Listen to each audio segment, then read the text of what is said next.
Okay, hi everybody. Welcome. I am trying this again because yesterday was such a complete failure. Not sure if this is going to go any better. So I am actually using new software to stream through so that you guys can see me. Hopefully this will work. If it does, then I will probably upgrade so that I can do stuff on Facebook and YouTube. Maybe I'll pop onto LinkedIn and try and stream to everybody all at once, which would be kind of awesome. So let me see. I have no viewers, which is fine because you guys had no clue I was doing this. This was very much impromptu. So I'm going to start anyway, and you guys can watch this afterwards. Welcome again. My name is Melanie Sibley. I am a licensed clinical social worker in Champaign, Illinois. I have a small private practice where I specialize in working with people struggling with anxiety, addiction, trauma, and depression.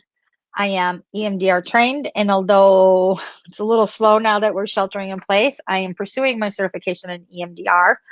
I am working from home most of the times now, so welcome to my living room. This is so weird, but it's a weird times. I am also working with people because I'm doing all televideo. I'm not working with anybody in person at this time. So I am working with people from all over Illinois. So just a quick promo for me. If you're in Illinois, you need a therapist, anxiety, addiction, trauma, depression. If you don't know about EMDR, I'm happy to explain it because I'm obsessed with the EMDR, or you can Google it. I could be the person for you.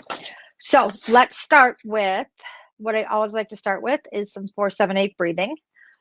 I'm not going to go into a lot of details because by this point, a lot of you guys have seen all my earlier Facebook Lives, and so you kind of know what it is. So I will talk us through it one time, and then I will practice it a few times, and then we will practice it silently together. I am not on my game today. I apologize. This is new location, new software.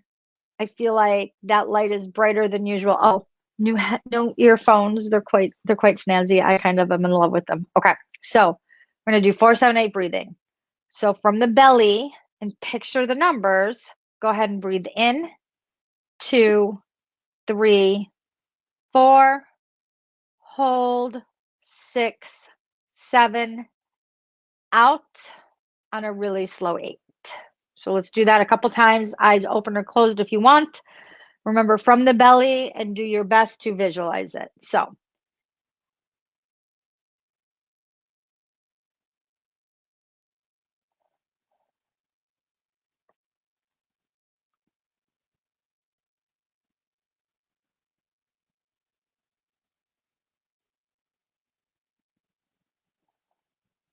okay. So as always, I'm super curious to know how that was for you. I know I have a couple people that when they know I'm going live, they tune in and they always let me know that they love 4-7-8 breathing. I like starting Facebook Lives with 4-7-8 breathing because even though I've been doing this for a minute now, Facebook Lives, I still get kind of geeked up over it. So this helps me bring myself down. It helps me think better. It slows my speech so you guys can follow me better.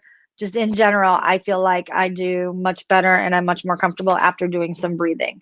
Like my Jan Brady hairstyle. It's appropriate for, Zoom and the Brady Bunch looks. Anyway. All right. So I have notes. I will be checking them. It's my way of making sure that I cover everything I wanted to cover and that I don't ramble too much, although I just ramble, so sorry. I had somebody last week ask me about how to work from home.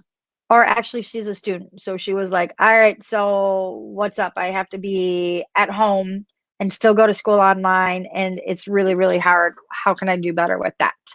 So, as always, if you guys ask for something, I'll do my best to go ahead and give it to you. So, I have 10 strategies, 10 tips to successfully working or going to school from home. Some of you will recognize the saying, most of you will not. take what you like and leave the rest. If you find this is useful, beautiful. If you don't, no worries, toss it out. Or maybe you can adapt and find pieces of this that are helpful and pieces of this that are just like total garbage. I'm good with any of that. If you see this and you're like, hey, Melanie, that was awesome, but I have another idea, or this is what I found useful too, go ahead and give me that also. So pop it in the comments. Let me know what else is amazing, and we can all help each other by communicating that way. So my first tip is to create a routine. Our bodies like to know what to expect. So, and it's easier because I'm older and I'm like boring and chill. But my body knows when it's time to go to bed, because I go to bed at about the same time every day. So my body's like, up, bedtime, good night, bitch. Sorry, I cuss. And then my body's like, up, morning time, get up. And then, I have about the same time, give or take, that I go to work. In fact, that's very true, because I recently started coming into work earlier, like at 9 o'clock instead of 10 o'clock. And I can't tell you how many times I was just chilling out at home and I was like, oh crap, I'm going to be late for work because I forgot what time I had to leave by. So my body knows what to do.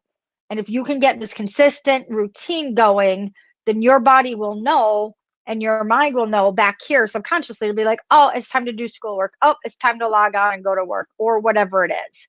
So you want to try and do your best to get up at the same time. You want to go to bed at the same time. Do your best. And it's ironic because today I've been really bad with it, but do your best to have your meals at the same time. So have your breakfast if you eat breakfast. No worries if you don't, whatevs. Have your lunch at about, not to the minute, but give or take the same time. Have your dinner so your body knows, oh, I'm having lunch, it's the middle of my day. Or, oh, I'm having dinner, it's nighttime. It doesn't matter what time it is, but if it's your dinner time, your body's like, oh, cool. Now I get to chill out for a minute and then I get to go to bed. Create and stick to your schedule as much as you can. And again, this is not, I don't want you to be tight with it. So it's not, I have to wake up at, don't judge me, I told you I'm old, right? 5:30 every morning. It doesn't have to be that strict, and I really do. So I get up between 5:30 and or 6. And I'm lucky because if for whatever reason, or unlucky, I sleep past it, I have a cat who's running around this house somewhere who wakes me up. But I know, like, I do the same things more or less around the same times. Also, for everything we talk about, be flexible. I can't tell you, especially for you younger guys and gals, right? You're like, I want to get up at 6 o'clock in the morning because you think that is, there's some virtue to it. A lot of us do. I do too. I get that. I don't think it's necessarily true. So you're like, I want to get up at 6 o'clock every morning. But dude, you can't get into bed before 1 a.m. no matter how hard you try. Fuck it. If we are sheltering in place and we aren't going out to anywhere, then to some degree we get to choose what our hours are going to be. And what an amazingly freeing thing that is. So if you like to stay up until midnight, 1 o'clock, 2 o'clock in the morning, that's fine. Don't set your goal for 6 o'clock. Be like, I want to get up at 10 o'clock every morning, or I want, whatever the time is. The only caveat, the only thing I'm going to say is please don't flip your days totally. So please don't stay up until 6 o'clock in the morning and sleep your entire day away. There's so much research that shows that people that work night shifts suffer with mental health issues and depression and isolation and all these things. So even in sheltering in place, do your best to be awake while there's daylight outside. It just fucks with you. Just trust me, it just fucks with you to stay up till 6 o'clock in the morning and then sleep all day. So outside of that, be flexible, find a schedule that works with you, create that routine, and then stick with it so your body knows if it's work time or playtime or lunchtime or bedtime or whatever. If possible, use a different work to do your work. So if you can, create a space in the basement so that you can do your schoolwork or you can do your work. Or if you're really fortunate and you have a spare office, do that. If you can't, that's fine. I don't. I have a super small house. So I have my living room, a kitchen, a bedroom, and a spare room that's full of shit that there's no way I could carve out enough space to work. And it's so cluttered, it would not be peaceful. So I do absolutely everything in my living room. It's not ideal. It can work. We can still do things. So like I have my laptop open. And since I do videos, I have to have my coffee table, my TV, which is right in front of me there, has to get turned off. It's later in the day now and it's overcast out, but a lot of times I close the blinds to keep the glare from coming in. So I do some things to help me dictate I'm in workspace versus home space. What just happened? I hope this is still working. No, don't end. Sorry, my computer went off for some random reason. Anyway, so I do have some things that I try and do to differentiate between work and home. I have, and I don't have it now, but I have like my notebook and my EMDR protocols and, my meditation book, a couple other things that I put out every day when I'm working, and then I put away every day when I'm not working. So create these rituals so that you're formally saying, I am going to work now. If you always have a cup of coffee first thing in the morning in class or at work or whatever, have your cup of coffee. If you have, like, I live alone except for my animals, right? But if you have family living with you, then say formally out loud, hey, got to go to work, got class now, I'm leaving. I know you're not leaving, but it helps to do that, right? I'll see you later, so that people know that work Melanie is happening and not play Melanie is happening. Does that make sense? So different room if you can. If not, create rituals to help put your mind and help your family know that you aren't in work mode or school mode. Take frequent breaks, but make sure they're scheduled. So you don't want to like be doing just a little bit of work and then you're like, oh my God, don't have the TV on. Don't be like, oh, I'm going to watch TV and pretend to work. Be like, all right, I'm going to work. I'm going to get stuff done, but I'm going to take lots of breaks. When I'm doing unpleasant things, case notes are, I like every therapist under the sun, I hate typing case notes. I don't know. I just do. So I try and do them all at the end of the week or at the end of the day, depending on how good I'm doing. And even then I'm like, fuck, I don't want to do this. So I give myself that, like, I'm going to do 5 minutes of case notes and then I'm going to take a break and do something fun. So take breaks, especially sitting all day. Like, I'm sitting more now working from home than I ever have in your life. So if only you get up once an hour, if you have like a Fitbit or an Apple Watch and it buzzes that you haven't walked, get up and stretch your legs for a little bit. Declutter your environment. We're at number 5 now.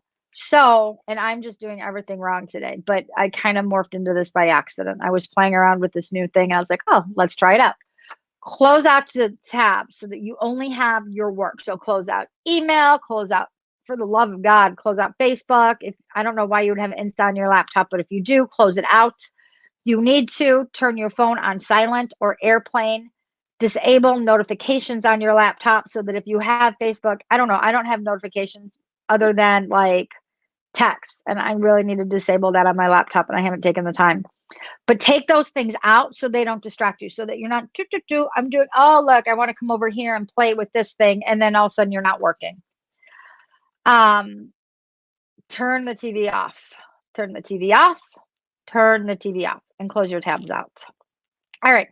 Number 6, set goals for yourself, either task or time.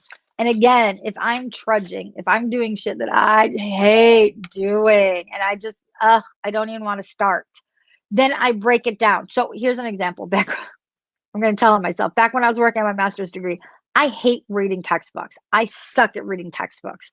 So I would wait until the big test or the midterm or whatever, and I would find myself with like 50 fucking pages that I had to read in 3 days or something, just whatever, just ridiculous. And I'd be like, no, I don't want to. So then I would talk myself into doing just a small chunk. So I'm like, fine, I will read 5 pages, or I will read 10 pages, or I will read 20 minutes or 30 minutes. And then after that, I will stop. I will go play a game on my phone. I will play fetch with the dogs. I will do something entertaining for X amount of time. So I have to schedule my breaks too. If I'm like, even if it's going to be, I'm going to watch an episode of, I'm obsessed with American Dad right now. Don't judge. But it's short, right? It's only 20 minutes. So if I do an hour of schoolwork and then I watch 20 minutes of American Dad, I'm still ahead. And that helps me keep momentum going to keep doing it. So set goals, task-oriented or time-oriented, make them manageable, and then reward yourself afterwards. 7, find ways to hold yourself accountable.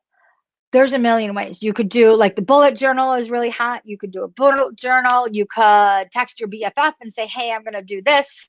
Don't let me go play until after I'm done. Don't have somebody else make you play or not play. But hey, I'm going to go do this. And I'm going to be so proud when I tell you I did it. Have your parents be like, look, I'm so excited. I'm going to knock out this paper and I want to show it to you when I'm done. So do things the best that you can to hold yourself accountable so that you know that you did what you need to do. 8, reward your accomplishments. I'm a big reward one. And again, it can be, whatever. It can be going for the walk or playing with the dogs or watching the episode or playing 10 minutes of Candy Crush on your phone. But it's really hard when we just want to be like on vacay mode for the next however long to actually be productive. So when you do that, celebrate your victories and whatever. Another one I like to form habits is I like having a calendar, like a real life calendar. And I did this when I was walking every day. So I'm going to walk every day, or I'm going to study for 2 hours every day, or whatever it is. Every time I accomplished that, I would put a sticker right on my calendar. I know it's stupid, and yet I liked looking at that calendar and seeing it full of stickers because it showed me that I was doing something and I was successful. Number 9, be gentle with yourself. Set reasonable expectations, right? This is fucking hard. Sheltering in place. I mean, I kind of like staying at home, but staying productive, staying on task, the whole change to our entire world that happened like literally in the blink of an eye, this is hard. So be gentle with yourself. Don't be like, I am going to study for this insanely impossible, horrible engineering, math, whatever it is. You can see my strong suits. And I am going to get an A plus, and anything less than that means that I failed, right? Let's take the circumstances into consideration. And I want to give you this too for all you students, because you guys, I feel so bad for you because I keep hearing, oh my God, my internship got canceled, or oh my God, my classes are a pass fail, or oh my God, I think I'm only going to get whatever the grade is when you thought you'd get a grade or two higher. When future employers look at this, nobody's going to want to hire me because it looks so crappy. Here's what I want to tell you. No, they're going to look at this gap on your resume, or if they even look at grades, and some places don't even bother looking. They want the transcript. They don't really give a fuck. They just want you to graduate. But if they look at the grades, or if they look for those internships and they see this gap and they see this dip in grades or the summer where you didn't do anything, they're not going to think, what a lazy piece of shit. We don't want to hire them. They're going to be like, oh, that was the summer of 2020. That was like the worst time in living history. And I mean that very literally. Like, this is the worst period anybody anywhere has experienced in living history globally. And everybody that looks at your transcripts, everybody that looks at your resume, everybody is going to know that and understand it because they're having a hard time too. So future employers are not going to judge you harshly. And honestly, if they do, fuck them. You don't want them anyway. I don't. I want people that are going to be like, oh yeah, I get it. Nobody was doing internships. Of course you didn't. That's fine. Congratulations for getting through this in one piece. So be gentle, set those realistic expectations. And number 10, and I love this. I should make a plaque of this or something. And a client, I guess it was a meme, and a client shared it with me, and it resonated with her. It resonated with me. And of course I can't say who, but if you're ever watching this, I want to thank you because this stuck with me also. So remember, you're not working or going to school from home. You are sheltering in place during a global crisis. And you're trying to get work done or go to school, or God forbid, get work done and go to school during this time. It's okay that you're less than perfect right now. We all are, myself included. I will say, if you've done everything you can do and you still can't stay on task and you're just not able to, and you're feeling way too overwhelmed, the struggle is too hard and too real, an option is always to get a therapist, right? So in this case, depending on what the problem is, I personally would say that a CBT, a cognitive behavioral therapist, would help, because a lot of this are those behavioral tricks that are super useful. If it's ADHD, that's something else. Find an ADHD therapist, somebody that specializes in, because that's a processing thing. And I will be straight up, when it comes to ADD, ADHD, whatever you want to call it, that is not my specialty. So if that's what you're struggling with, You can hit me up and I can refer you to somebody, but I just can't help you with that. I don't understand that. I don't know a better way to say it. My brain doesn't work that way, and I have trouble understanding what that's like. However, if you need a good CBT, cognitive behavioral therapist, I'm your girl. And we can throw in some EMDR to help also be successful. So if you're struggling and you just can't quite pull it together, then a therapist might be appropriate. And I know I'm biased. I think we could all use extra support in this time. Okay, that's it.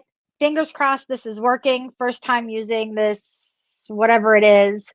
Remember, you can find old videos on my YouTube channel and on my website. I am accepting new clients. I'm hopefully doing this every week on Tuesdays normally. Today was a one-off because yesterday was just the hot mess from hell. I did when I logged in, when I created the account for this new thing, it did have like a banner saying, "Oh my God, so many people are Facebook Live to Facebook and YouTube and all this stuff that they're all struggling to keep up with demand." So I guess, I mean, that does make sense, right? We've never lived in such a digital virtual world in our lives, and we will probably never be so virtual again. So it makes sense that Facebook couldn't keep up because, like, I don't know, half the world wanted to go live yesterday. And so we might just have to again be flexible. My goal is Tuesdays at 12:15. If that doesn't happen, then we're gonna have to, throw it in here randomly at my house. And there's a chance that on Tuesdays I'll just stay home, and I don't know, maybe not, because I still have to water my plants at work. Okay. If you have a topic you want me to talk about, please let me know. Hit me up, email, text. You can call. I won't call you back probably. I just won't, but text me, email me. You can message me on Facebook. Just remember, confidentiality on Facebook doesn't exist. You could send me something through my website. I can get emails through there. Again, there's no confidentiality, but you can do that. Yeah, I want to hear like, "Oh my God, this was amazing. It helped me so much." Full disclosure, as a therapist, that's my favorite thing to hear. I won't even lie. Or, "What? Melanie, stop cussing. I can't handle you saying fuck every 5 seconds." Let me know if you don't like that. I can't promise I'll change it, but I'm absolutely willing to hear what you like, what you don't like. Slow down, you talk too fast, or whatever it is. Or, "I am really struggling with this topic. Could you please speak to it?" I love when people ask me to talk about stuff. I think that's it. So have a good week. I hope this is working. And if so, then you can see me streaming live from Facebook or YouTube in the coming weeks and months and years. Peace. Now I have to figure out how to turn it off. Actually, that's easy. There's a big red button.